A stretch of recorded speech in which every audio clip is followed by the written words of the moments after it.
आज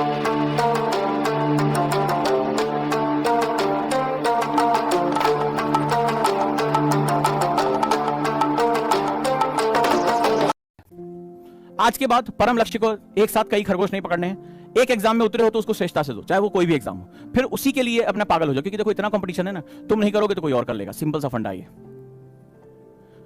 दूसरा, सबसे पहले गोल की लिस्ट बनाओ, मुझे बना के भेजो, इस पर रात भर काम करो वो बारीकी से कि मेरा लक्ष्य क्या है, मैं एग्जैक्टली क्या चाहता हूं, मैं कहां और किसके साथ इस लक्ष्य को प्राप्त करूंगा, ठीक है, मैं कब इसको प्राप्त करूंगा। वास्तविक बनाओ, अपनी क्षमता को आकलन करो। एक्चुअली में मान लीजिए अभी आप कल ही उतरे हैं और आपका कोई बेस नहीं है और आप सोच रहे हैं अगले साल मैं आईएएस बन जाऊंगा, तो खुद से प्रश्न पूछो कि मैं एक्चुअली में कब इसको अचीव, जो पूछो उसके मन में एकदम क्लैरिटी होनी चाहिए, डर नहीं होना चाहिए, नहीं यार गलत तो नहीं सोच रहे हैं, ये वाली बात नहीं है। दूसरा, इमेजिनेशन करो कि बार बार इसको दिन का हिस्सा बनाओ, 5-10 मिनट बैठो और सोचो कि क्या होगा जब तुम एक टॉप रैंकर के रूप में निकल कर आओगे, कैसा होगा तुम्हारा समाज, कैसे होंगे लोग, क्या बात कर रहे होंगे।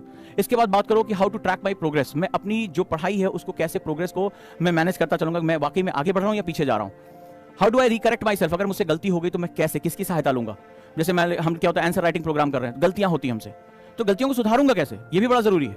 इसके बाद what resources can I activate to get this outcome, मैं कौन से संसाधनों का इस्तेमाल करूंगा जिससे मेरे आउटकम बढ़ जाए। तो स्पष्ट कर लो, आज ही स्पष्ट कर लो, लिख लो, क्योंकि दिमाग भटकेगा, किताब की दुकान पे जाओगे मन करेगा। मेहनत करो, 1-2 दिन समय लगाओ, अपने लिस्ट बनाओ कि मुझे सर ये विपिन चंद्रा पढ़नी है, लक्ष्मीकांत पढ़नी है, सिर्फ वही पढ़ना है, ये योजना पढ़नी है, कुरुक्षेत्र पढ़नी है, पीआईबी पढ़नी है, आपको ये सारी चीजें पढ़नी, बस वही। कमरे में इसके अतिरिक्त सब कुछ उठाकर बॉक्स में भर के डाल दो। कौन सी वेबसाइट देखोगे उसके सिवा सब कुछ ब्लॉक कर दो, कि कभी मन भी भटके ना, मन भटकेगा, उसको विकल्प ही मत दो भटकने। बोले चाचा है नहीं तुम्हारे पास, तुम तो घूम फिर कर यहीं आओगे। न्यूज़पेपर तुम कौन से पढ़ोगे, रिसोर्सेज, टीचर कौन सी मदद लोगे, सब कुछ स्पष्ट कर दो, बच के जाएगा कहां यूपीएससी। और अपने लोग, जब तुम अंधेरे में हो, भावनात्मक सपोर्ट चाहिए, जब थक गए हो, लक्ष्य पूरे नहीं हो पा रहे, किससे तुम बात करोगे। तो दोस्तों, अगर हम इस मेथड का प्रयोग करते हैं तो दुनिया में कोई भी ताकत हमें सफल होने से नहीं रोक सकती। ये पहला लक्ष्य है। आज तक आपने कहा कि सर मैं आईएएस बनना चाहता हूं, 2023 में आईएएस बनना चाहता हूं, लेकिन आज जो मैंने आपको स्टेप बताया वो बहुत बारीक स्टेप है और ये आपके समय मांगेगा। इतनी आसानी से आप बुक की लिस्ट नहीं तैयार कर पाओगे, इतनी ज्यादा कौन से न्यूज हमें वेबसाइट चाहिए ये भी आप नहीं समझ पाओगे। बात करो, अपने सीनियर से बात करो, अपने गाइड्स, अपने मेंटर्स से बात करो, उनके बारे में बात करना शुरू करो, अब फिर देखोगे तुम्हारी प्रोग्रेस कैसे होती है। अगर इस चीज को आप लेकर जा पाओ तो डेफिनेटली इससे आपको बहुत बहुत ज्यादा मदद मिल जाएगी, बहुत ही मजा आएगा इसमें और आप बहुत कभी भटकोगे नहीं। और जब भटकोगे नहीं तो अगर जो भटका नहीं वो अटका जरूर, यूपीएससी में जाकर अटक जाओगे।